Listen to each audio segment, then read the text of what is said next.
Hi guys, welcome back to another episode of Train Simulator Classic, aka Railworks.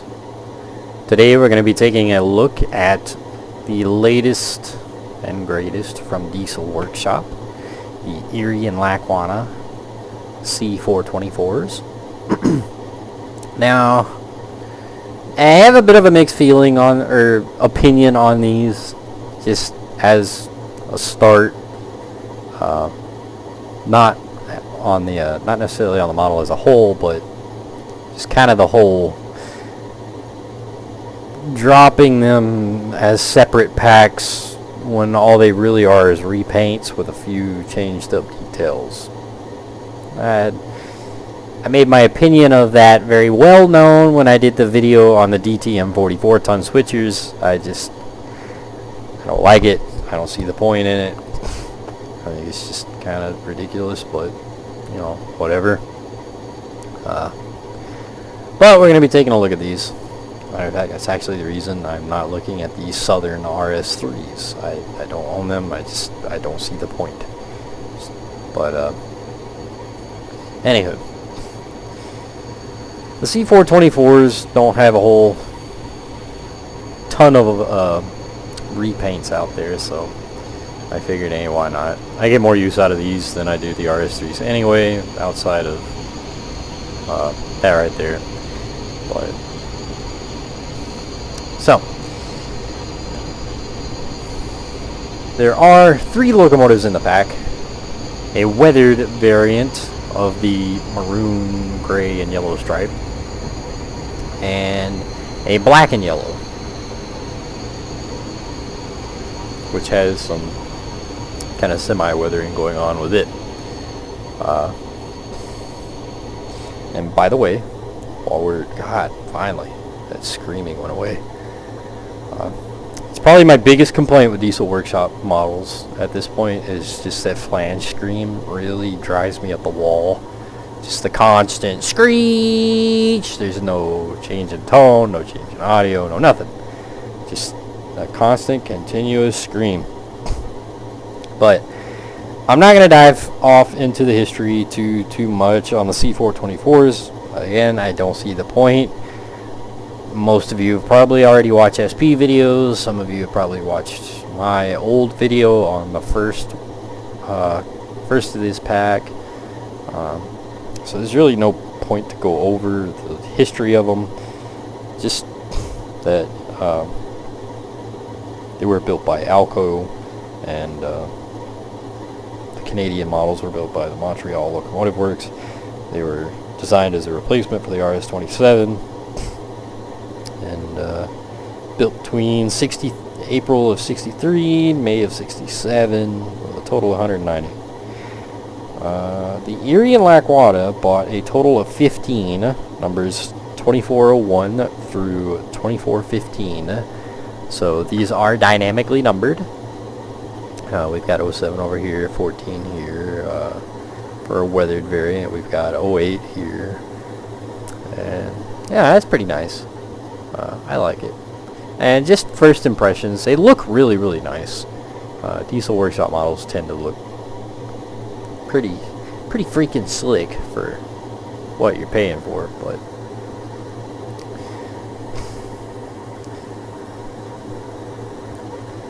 the weathered model I like overall. I'm not a huge fan of weathering, is kind of as a rule of thumb. Weathering tends to not look the way I think it's intended to in Train Simulator. Just I think it always ends up kind of looking like splotches of paint or something. It's more a limitation on the sim. I've never seen a weathering job in Railworks that I would say was just absolutely perfect, realistic, but this is definitely really nice for what it is. You know, it looks like a nice workhorse. It's got a nice coating of kind of dust, grease, and grime. It looks really good. Overall, it looks really, really good. One of the first details that you'll notice that is changed from the original C424s that Diesel Workshop released is the air horns have changed. Instead of the trio trumpets up on top, we've got these single chime or single bell, whatever you want to call it. These single chime air horns, one facing front, one facing back. What they are, I don't know. I don't know that story. I'm sure SP will probably end up doing a video on these as well, and you'll probably gather quite a bit more historically from these if you're into that. But that's just one of the details you'll notice that it changes. Man, that's cool. Look at there. The piping for the air that goes to the air horn is actually there. That makes me happy. Little details like that make me really, really happy. But overall, the clean variants look really good. The lettering is nice and crispy. The lines are nice and crispy. And you get right up on them, you can kind of see the blurriness, but truth be told, you're never right up on it. But everything looks really nice. Coloring overall just looks really, really nice. Except for whatever that is. That, not so much. Don't know what that is. That is very painfully obvious, though.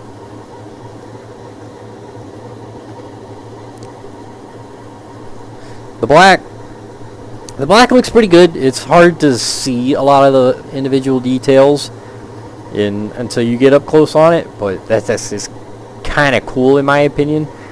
All the panels and whatnot kind of have a light layer of dust around them. It kind of puts out where each panel and whatnot is, and it looks really nice.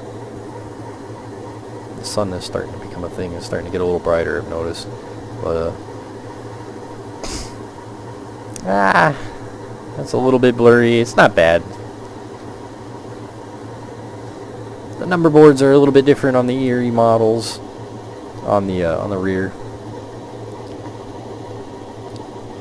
Should be the same sound as far as engine sound goes. These were not wildly different or anything. Real quick. Wow.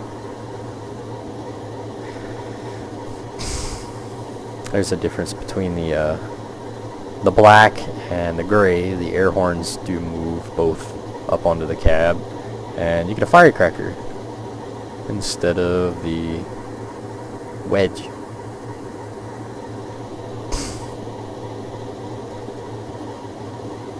So really nice looking overall. Let's hop into them. And be sure our tracks are set before we run into anything on the way out, because that would not be nice.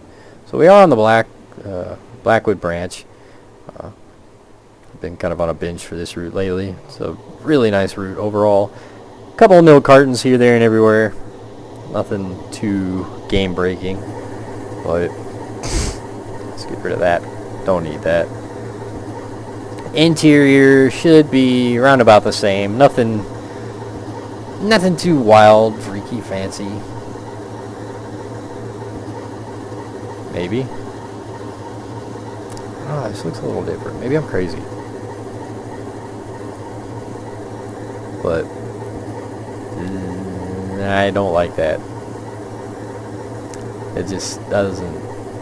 Whatever this texture is, doesn't add up to the rest of the locomotive. It's kind of painfully obvious how blurry it is. But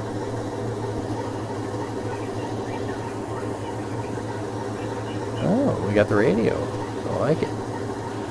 Cab doors open. Front and rear. Of course, windows. You also open the windshield here. Yeah, the wind deflector. Our reverser. Our bells, buttons, and whistles that you can tinker with. Oh goodness. Selector switch.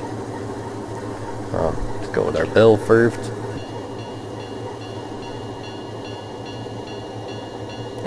It's not bad. That is an older bell sound that I'm not a fan of.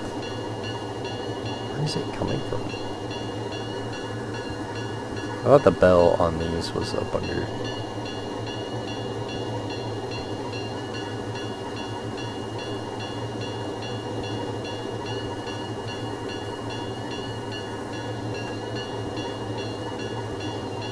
There it is.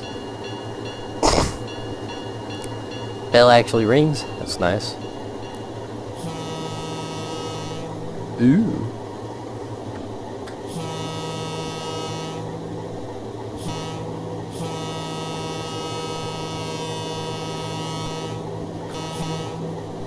Ooh. I like it. I like the air horn a lot. Sounds really nice. Close windows here. Won't make much of a difference. It's still going to be loud, but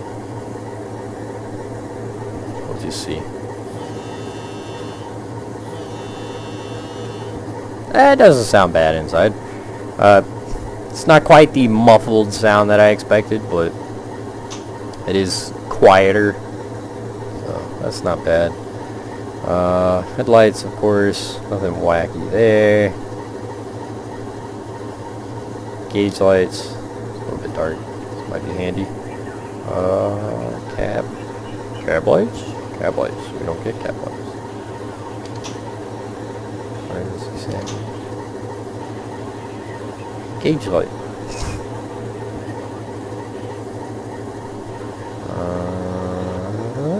Gauge. Lights. Dome. Huh. We don't get those. Ground. We don't get Sanders. Of course, our brakes. On the back, platform lights, class lights.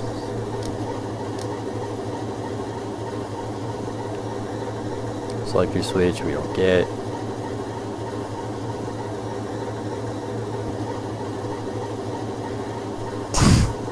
Interesting. I assume dome light would be these. Be our actual cab lights, but we don't get those. I don't guess. We're not good enough. Reset pedal. Oh well. At least we get the gauge lights. Our lighting looks really, really nice. I love Diesel Workshop's lighting. It's always looked great. Exhaust, on the other hand, not so much. I hate that with a passion. That looks awful. Cotton ball. Cotton ball. It just looks terrible. Let's hop back in the other into the black locomotive just for giggles and squiggles. Same air horn. So nothing wacky there.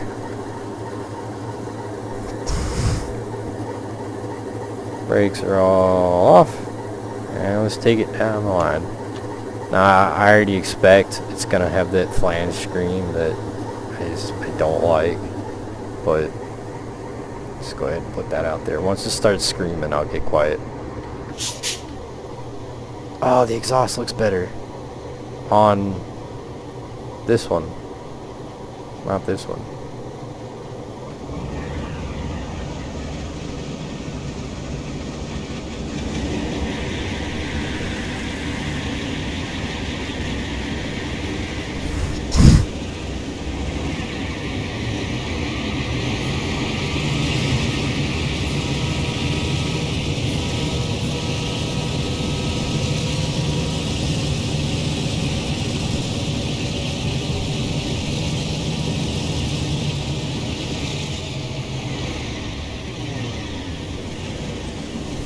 Sounds pretty good.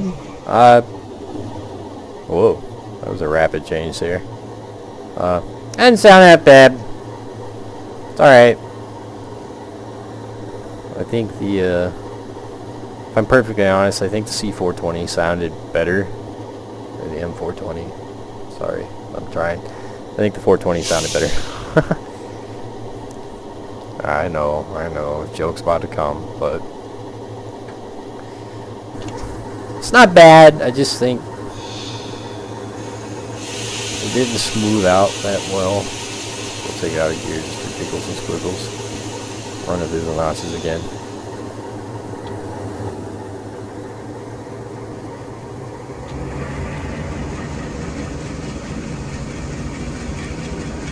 I love that right there.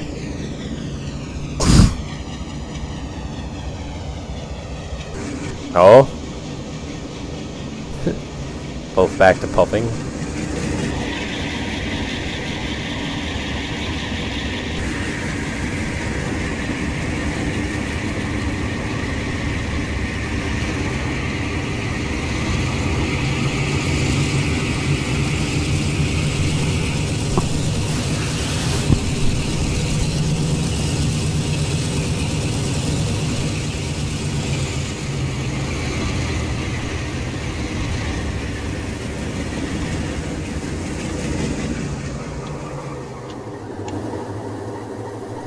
Yeah, I think it just winds down a little bit too quick. But that doesn't sound that bad. The sounds are pretty nice. Just like the other one. I didn't hear any flange scream. I'm impressed. Granted, it might have been drowned out by the engine noise, which is a rare thing in Train Simulator anymore. More often than not, the flange scream ends up drowning out everything else audio-wise, just as a rule of thumb, but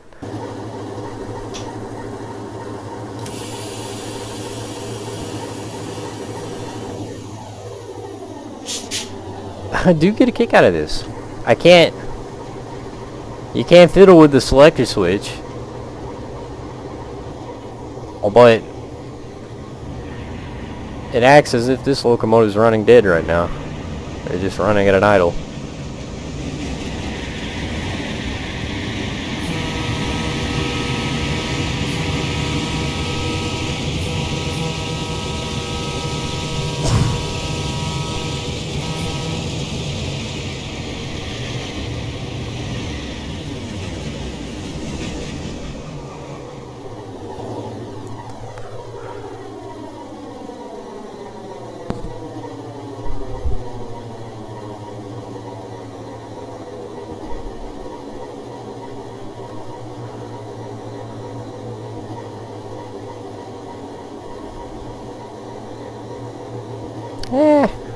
We'll see if it screams when we get up here, but yeah, they're not half bad for what they are. Yeah, they're nothing wildly different from the first C424s we got. Like I said, a few details here and there that changed around a little bit. These number boards look a little different. Of course, the air horn placement and the color scheme, and naturally that means the bell or the whistle, air horn, whatever you want. The horn, that changed as well, but otherwise it's nothing too wildly different, so I don't know, I don't see the point in it being another pack. Especially after you see things like the the Baldwins that they did, the AS series, where, you got the UP models, and you got, what, 3 Southern Pacific models? It wasn't. Versus these packs are just one single road with a couple different paint schemes. To each their own, whatever floats the boat, but it's just not something that I think I see a point to. Yeah! No flange scream! Yes! I love it! I'll actually be using these.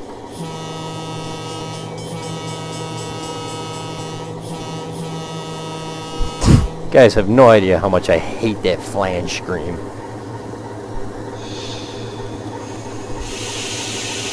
And I don't mind the clicky clack, the cling clang, screeches here and there. Occasional squeals from certain cars, but I can't stand the just constant scream all the way around the curve from every single locomotive and car. It just doesn't sound good. But these don't have it, so that's nice. I'll actually be using these more. But yeah, there they are, guys. The Erie Lackawanna C424s. Nothing too terribly wild and fancy, but still pretty cool for what they are. Pretty typical diesel workshop quality. A solid, let's say a solid 8 out of 10. Just because I'm not a fan of the whole dozen packs for one locomotive. I just compress it all into the same package and be done with it. It's my opinion. Take it with a grain of salt. Everybody's got opinions. They're like assholes. You're stuck with one whether you want it or not. But they're pretty nice. If you're a Lackawanna fan, if you've got the Lackawanna RS3s or some of the other Lackawanna repaints, you'll definitely want these. These are 100% awesome. These were definitely worth it when they first came out. the original C424s. I've gotten a lot of use out of the Green Bay and Western models. Wabash, not so much, but you know, such is life. So do go check them out. They are available on Diesel Workshop's webpage. Remember to change your currency to US dollars. They are in Brazilian dollars. Change the currency to US dollars. Now that I've said it, I will not answer that question if it gets asked. Every single time I do a video from Machine Rail or Diesel Workshop, somebody asks or says something about, oh, that price is $6,800 or something like that. Like, no, it's not. Take a second to read. It very clearly points out that's in Brazilian dollars. So these were like, I think $14 and some change, which isn't bad ish. Like I said, I have my own thoughts about multiple packs, different schemes for the same locomotive. But just But some would say, there's a lot of work that goes into it. Once you got the base locomotive down, you're just changing a few things up. But oh well, whatever. Hope you guys enjoyed the video. It is definitely a nice model. Go check it out on Diesel Workshop's webpage. Link in the description. And I will see you guys next time.